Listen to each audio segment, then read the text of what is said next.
The house didn't just stand on the land. It pressed into it like something heavy that refused to be buried. Long before anyone called it the Colt home, the soil beneath it had already learned how to keep secrets. And maybe that's why, for generations, no one who lived there ever truly left. Some places don't let go of blood once it's been offered. They remember it. They pass it down. And if you grew up in America, you were taught that family is sacred, that lineage is pride, that the past is something to honor. But there are families where history isn't a foundation, it's a trap. The Colt family was one of them.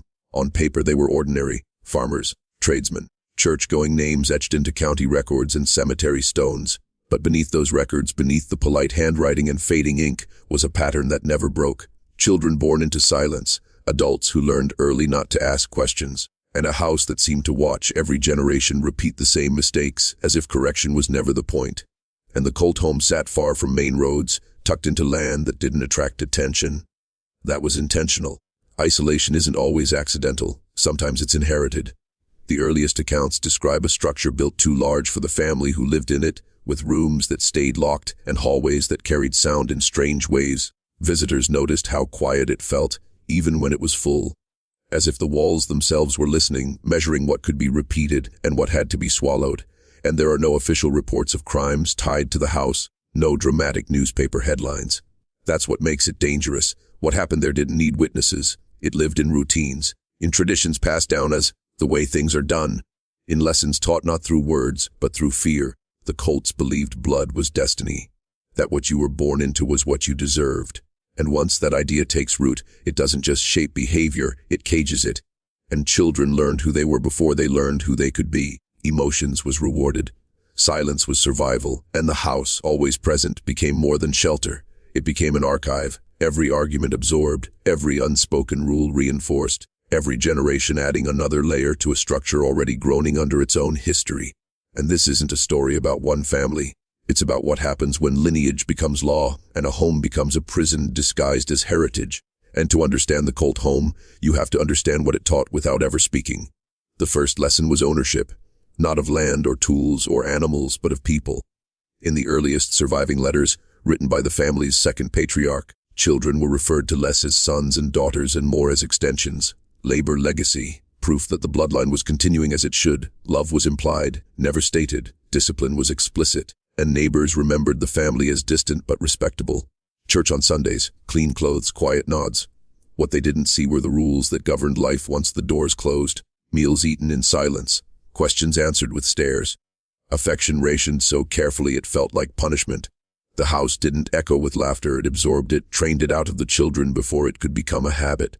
And what made the Colt family unusual wasn't cruelty in the obvious sense, it was consistency. Generation after generation followed the same patterns, as if deviation were a threat to survival. Boys were taught endurance, not expression. Girls were taught responsibility, not choice.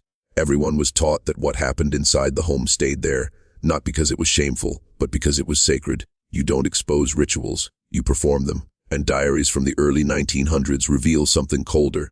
Children writing about fear without naming it, about knowing when to speak and when to disappear, about rooms they were told not to enter, and rules that were never explained but strictly enforced.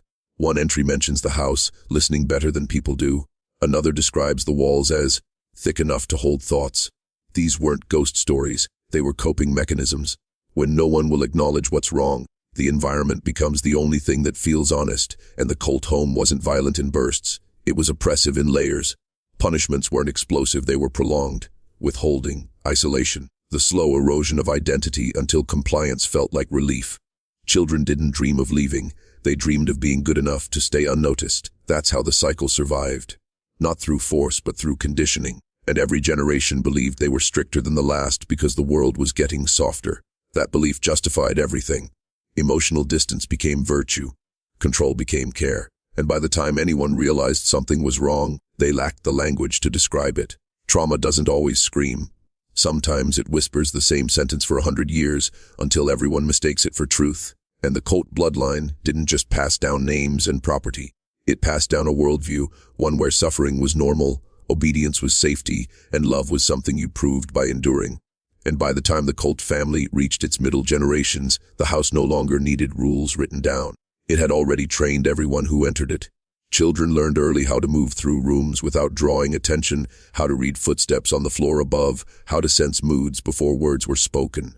The house rewarded awareness. It punished curiosity, and marriage in the Colt bloodline was never about love. It was about reinforcement. Spouses were chosen less for compatibility and more for compliance. Outsiders who married in often described the same feeling within months, a sense of being slowly erased. Opinions softened, boundaries blurred. The house didn't confront you, it absorbed you. And once absorbed, you either adapted or you became the problem. And there are records of family members who tried to leave, not dramatic escapes, not packed bags in the night, but quiet attempts. A son who joined the military and never returned except for funerals. A daughter who moved to a nearby town and stopped answering letters. What's unsettling isn't that they left, it's how little they were spoken of afterward. Their names still appear in family Bibles, but without stories. As if absence itself were contagious. As if acknowledging escape might give others permission to imagine it, and those who stayed learned to internalize the house's logic. That pain was proof of strength. That authority was love in its most responsible form. That discomfort meant growth. These ideas were never argued. They were modeled daily, and once internalized, they didn't feel imposed, they felt earned. That's the most efficient kind of control. When people defend the thing that hurts them. And psychologists would later describe this as generational trauma. But the Colts didn't use that language. They called it tradition. They called it values. They called it keeping the family together in a world that wanted to tear it apart. And in a way, they were right. The outside world did threaten the system, because exposure always does, and the house itself began to change over time. Rooms repurposed, windows boarded, doors that once opened freely now locked without explanation. These weren't renovations, they were responses. The physical structure adapting to the emotional needs of the family. Fewer exits, more control. The architecture mirroring the psychology. And children born into later generations didn't know a different way of living existed. They believed all homes felt this heavy. That all families spoke in half sentences and glances. That all love came with conditions. When they visited friends' houses and saw laughter without consequence, affection without transaction, it didn't feel comforting. It felt wrong, unsafe, chaos disguised as freedom. And so they returned to the Colt home, relieved by its predictability, relieved by its rules. Relieved by the quiet understanding that if you followed the pattern, the house would keep you. Not happy, not whole, but intact. And because in the Colt bloodline, survival was mistaken for success, and there is a moment in every inherited system when the cost becomes visible. For the Colts, that moment arrived not as a scandal, but as a slow unraveling. By the late 20th century, the family had everything it claimed to value: land, continuity, a name that still carried weight locally. What it lacked was resilience. The house had taught obedience too well. When pressure came, no one knew how to bend, and mental illness began surfacing in ways the family could no longer dismiss as weakness. Depression was labeled laziness. Anxiety was called disobedience. Emotional collapse was framed as betrayal of the bloodline. The response was always the same: tighten control, reduce exposure, return to what had always worked. The house once again became the solution to the problem it had created, and those who struggled were kept close, not out of care but out of fear. Fear that outsiders might see too much. Fear that doctors might ask the wrong questions. Fear that naming the damage would make it real. So pain was contained, managed privately, whispered about behind closed doors, then denied in public. The Colt home had become a closed system, and closed systems don't heal, they recycle. And one surviving recording, taken during a family gathering in the 1980s, captures something chilling, laughter, polite and hollow, conversations that never deepen, and beneath it all, a tension that feels almost audible. At one point, a child asks why they don't have friends over. The room goes quiet. An adult laughs it off. The tape continues. But the silence lingers, heavier than anything spoken. And this was the generation that came closest to breaking the cycle, not because they understood it, but because the world outside was changing faster than the house could adapt. Information was harder to control. Distance was easier to create. And for the first time, Colt children were exposed to language that named what they felt. Words like manipulation, control, trauma, words that threatened the entire structure, and some tried to confront it. Family meetings were held, carefully worded concerns raised. The response was swift and unified denial. The house had survived wars, depressions, and social change. It would survive this too, and those who insisted otherwise were quietly repositioned, minimized, dismissed, or painted as unstable. When a system feels threatened, it doesn't ask who's right, it asks who can be removed. And by now, the Colt home was less a residence and more a monument. To endurance, to pride, to the idea that if something has lasted long enough, it must be justified. But longevity doesn't equal health. Sometimes it just means no one ever learned how to leave. And then the house, still standing, was waiting to teach the next generation the same lesson, and by the fifth generation to grow up fully under the modern shadow of the Colt home. Something subtle but dangerous had happened. The family had learned the language of normalcy. Therapy words were borrowed, not practiced. Apologies were spoken, not meant. The surface changed just enough to confuse anyone looking from the outside. This is how old systems survive. They evolve cosmetically while preserving their core. And children were now told they were loved. But love still came with conditions. Privacy was still a privilege. Independence was still treated like rejection. The house no longer demanded obedience outright. It expected gratitude for being allowed to belong. That expectation carried more weight than any rule ever had. And those who sensed the contradiction struggled the most. They could feel something was wrong, but every signal told them they were lucky. Lucky to have history. Lucky to have structure. Lucky to have a family that stayed together. Guilt became the house's most effective tool. If you hurt here, it must be because you're ungrateful. If you want more, it must mean you're broken. And the Colt home had perfected emotional containment. Conflict was discouraged, not resolved. Pain was acknowledged, then redirected. Always inward, always private. The house didn't need locked doors anymore.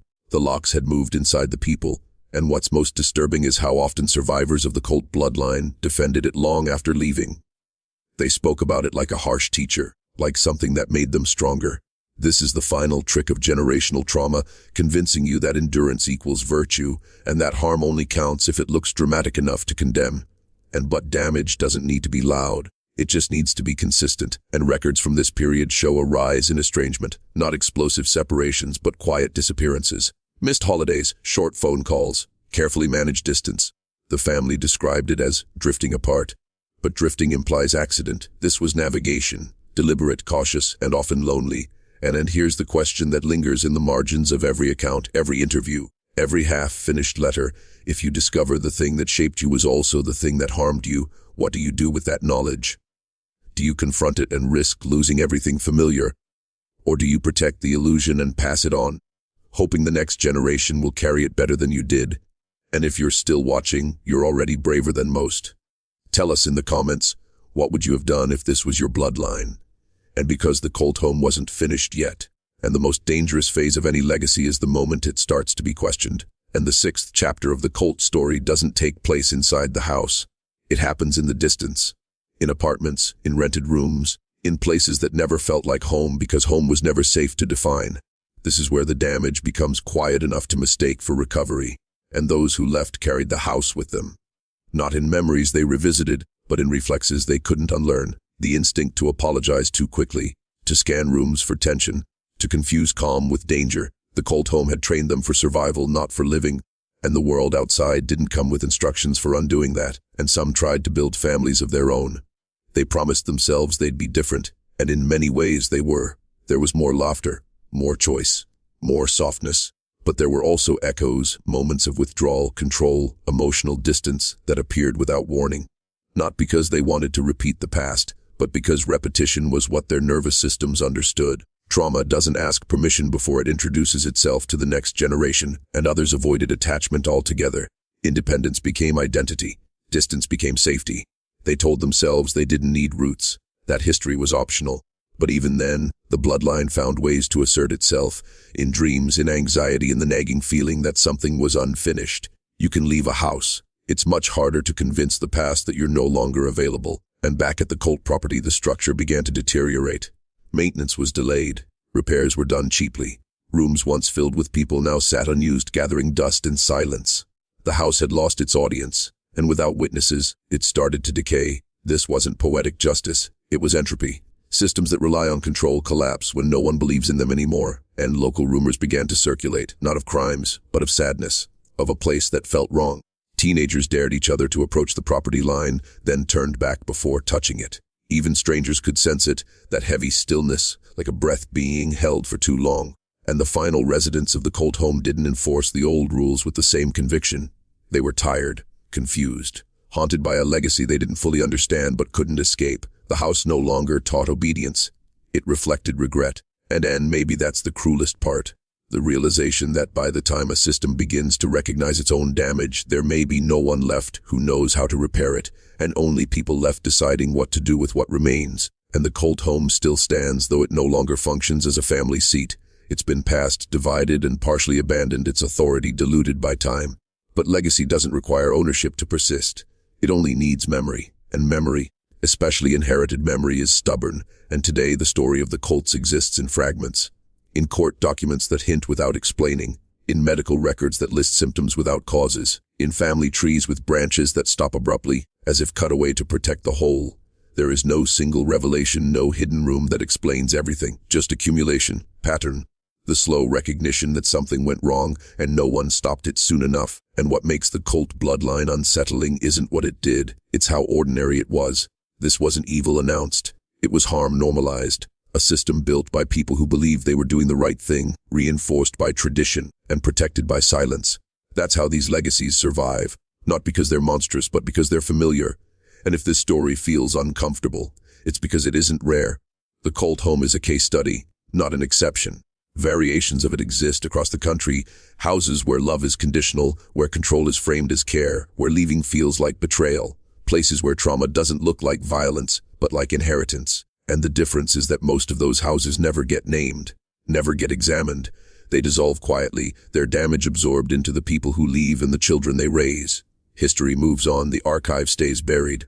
But sometimes, enough distance forms that someone finally looks back and says this wasn't normal, this wasn't love, this was a system that consumed its own. And that recognition matters. Not because it changes the past, but because it interrupts the future. Bloodlines only trap us when we refuse to question them. Houses only hold power when we agree they do. And the Colt home doesn't need to be torn down to lose its grip. It only needs to be understood, seen clearly, named honestly. And because the most forbidden truths in American history aren't always hidden in government files or battlefields. Sometimes they're sitting quietly on a piece of land, waiting for someone to admit what really happened there, and to choose, finally, not to pass it